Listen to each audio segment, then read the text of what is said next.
Going over the beginning of IRS Form 1040, which is the U.S. Individual Income Tax Return. Because this is the most common tax form, it's also very complex, and we're going to break it down into sections. In this section, we're going to cover the taxpayer information fields at the very top, the filing status, digital assets, and dependent information. So we'll put links in the show notes to resources we've created about the rest of IRS Form 1040, as well as any forms and schedules that are involved with your tax return preparation. So let's cover this starting at the very top. Most taxpayers are going to leave this information blank.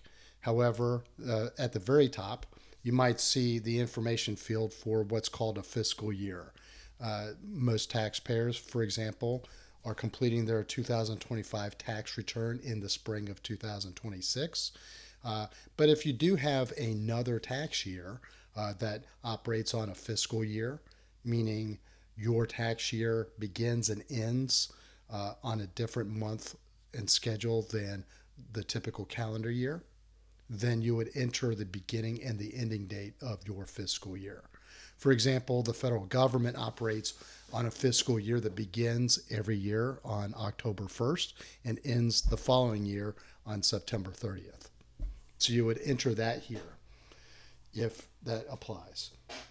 For most people, that doesn't apply, so we can skip it. Odds are likely your tax software is not going to fill this in unless actually required. Let's go to the next line. So this line, pursuant to section 3019100-2, there is nothing specific in the form instructions that covers this. However, if you actually look up section 3019100-2, it refers to a part of the tax code that relates to automatic extensions. So generally speaking, people who would be applying or filing pursuant to this section are aware of that. So if you're not aware of it, you're not going to be checking this box. The combat zone, this is for service members that are deployed to certain combat zones as designated either by executive order or by U.S. statute. And if you want to know more in particular, you can either check out the form instructions or we cover this in detail in our article. You can check that out at teachmepersonalfinance.com.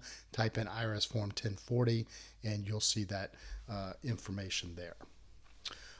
Deceased. So a taxpayer that was deceased during the tax year, you would check this box and you would enter the date that they passed away. For example, 01/01/2025. So previous year tax returns, you used to have to mark at the very top of the form that with the decedent's just deceased and then the date of death. Here, you can either check that the taxpayer passed away on this date or their spouse passed away on this date. And then the other information fields as applicable, there's really not a whole lot in the form instructions here. But if you have something that might apply, then you can definitely fill that in. There literally is nothing in the form instructions about that. So we're going to skip down to the taxpayer information. And we'll put in our taxpayer, John Doe, and his wife.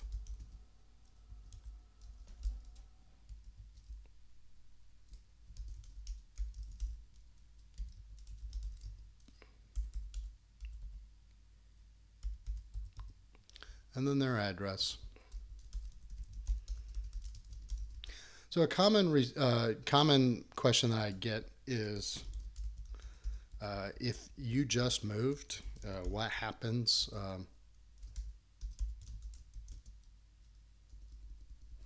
What happens when you file your tax return? So the general rule of thumb is if you file your income tax return with your new address, then the IRS records will update your tax file accordingly.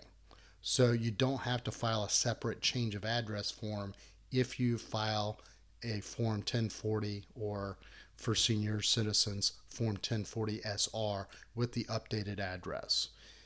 Otherwise, you would, if you file this and then change addresses during the tax year, like if you file this return in April and you move in June, you may need to file change of address form, IRS Form 8822 for individual taxpayers, IRS Form 8822-B for business owners, and that would also update your records accordingly.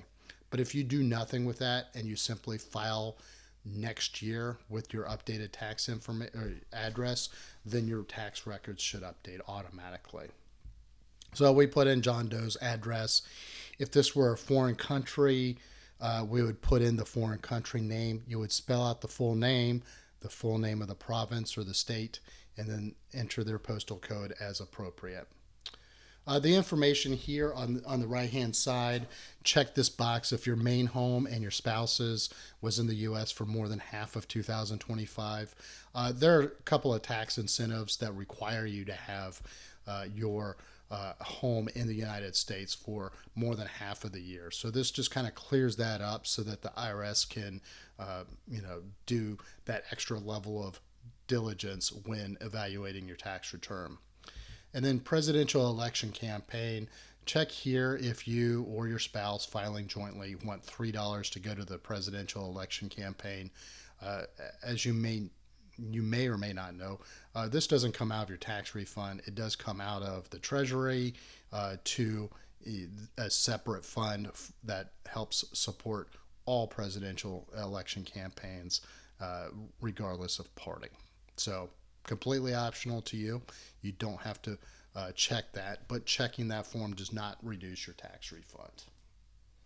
So the next section is filing status. We do spend a little bit of time in our article on this, so I will kind of go over each of these briefly. You can dig down into more depth. Generally, the default filing status would be single if you've never gotten married, if you were legally separated according to your state law based on a divorce decree or a separate maintenance decree. If your tax status, if your filing status, if your divorce wasn't final by the end of the year, then you are still considered married. But single if you're legally separated according to your state law under a decree of divorce or separate maintenance. And if you were widowed before the beginning of the year, you did not remarry before the end of the year. If you have a child, you may be able to file using qualifying surviving spouse. So we'll get to that in just a moment. So a common question that I receive is, my spouse passed away last year, so how do I file this year? So if your spouse passed away in 2024, for example, in 2024, you would be able to claim joint filing status for the 2024 tax year. However, if by the end of 2025 you have not remarried and you are not responsible for children, then you would have to file as a single taxpayer.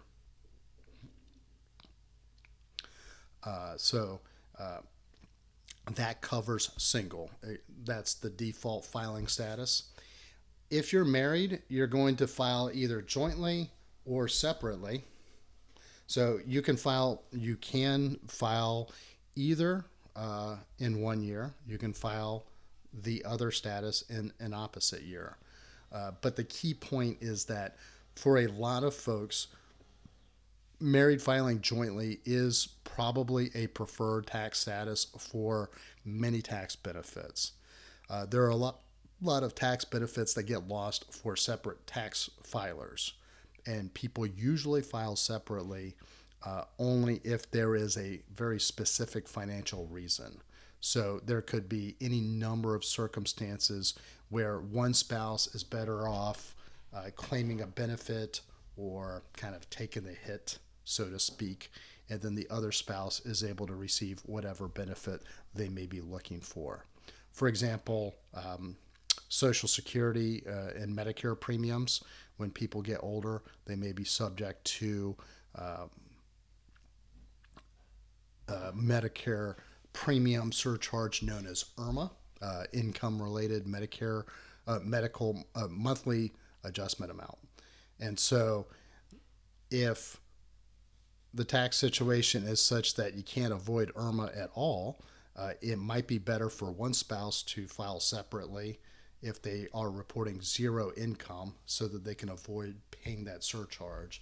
And then the other spouse claims all of the income on a separate tax return so that only one of those spouses is paying those IRMA surcharges.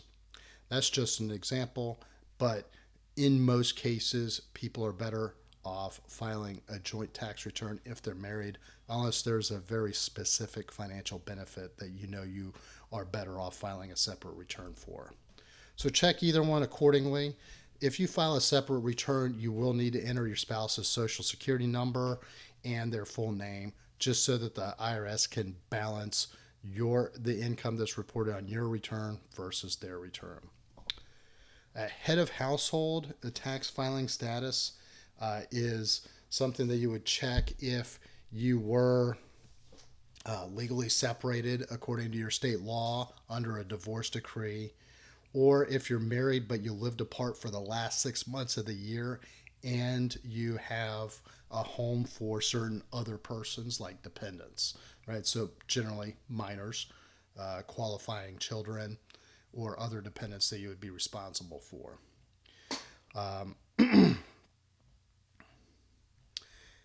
Qualifying surviving spouse.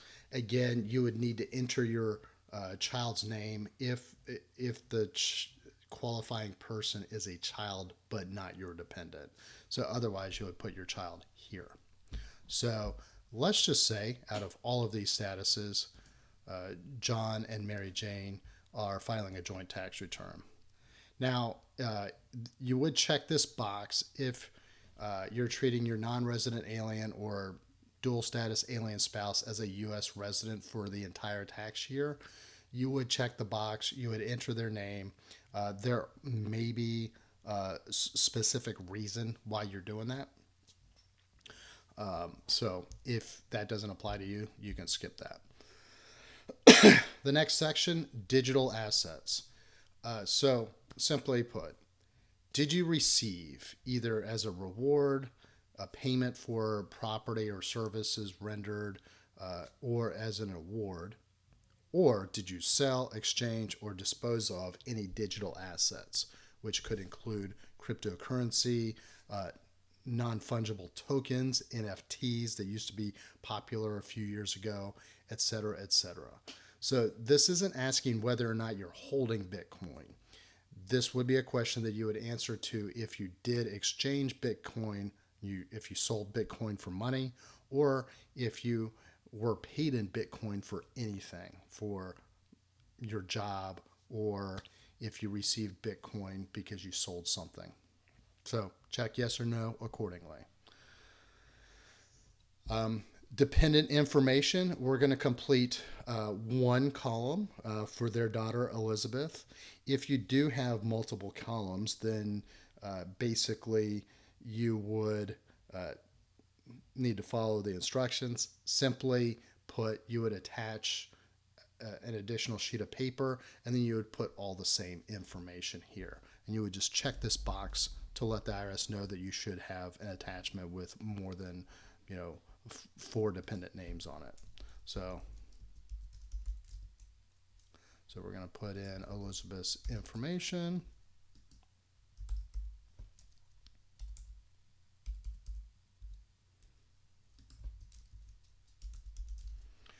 So if you lived together for more than half of the year, yes. And if you lived in the U.S., check.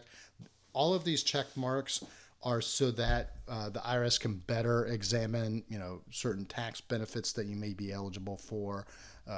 Like, for example, if 2 people are claiming Elizabeth Doe as a as a dependent on their tax return and they're filing separate returns and they both say that she lived with them for more than half of the year, the IRS is going to send a notice to both people saying, "Hey, there's a conflict here. We're going to hold you accountable unless you sort it out." So your dependent can be a full-time student, can be permanently and totally disabled. There are IRS definitions on this. For a full-time student, basically that would be if you're a full-time student at a higher education facility. So that would be for certain tax credits like education tax credits, for example. The permanently and totally disabled box, generally speaking, that would require either a doctor or some sort of documentation saying that this person is expected to have a, a disease, a condition, or an illness for a year or longer, or they're expected to be in a terminal condition. And if this prevents that person from being able to seek gainful employment. And then, of course, you would check the appropriate box. Credits, like if they claim the child tax credit, they can do this as long as Elizabeth is 16 or younger. If she's not eligible for the child tax credit, she could still be eligible for the credit for other dependents. We would claim that on Schedule 8812, and we'll get into more detail when we complete that part of our tax return. And then check this box. As I mentioned, if your filing status is separate, married filing separately, or head of household, and you lived apart from your house for the last 6 months, or if you're legally separated and you didn't live in the same household, you would check that box. So this tax form is a little bit different from previous years because there's a little bit more of a cleanup effort in some of these information fields. That's going to help the IRS be better able to kind of, I guess, tighten down on certain tax deductions and credits. So be mindful of the tax rules that apply for those credits as you're checking away on these boxes. So that's all we're going to cover in this video. As I mentioned, we're going to break this up. In our subsequent video, we're going to go over items of income. And then in other videos, we're going to cover the tax and credit calculation, payments and non-refundable credits, the refund versus the amount you owe, and third-party designees and signatures. So you can check out the links in our show notes if you want to dig down into those details. And we'll also put links in the show notes for any other resources we've created that might be relevant to this video. So if you have any questions or comments, you can always post a comment to this video. If you like our articles, please subscribe to our newsletter. If you like our YouTube videos, please subscribe to our YouTube channel. And as always, if you have any questions or comments, or if there's something that you'd like to see in an upcoming video, please hit me up in the comment section. Thank you very much and have a great day.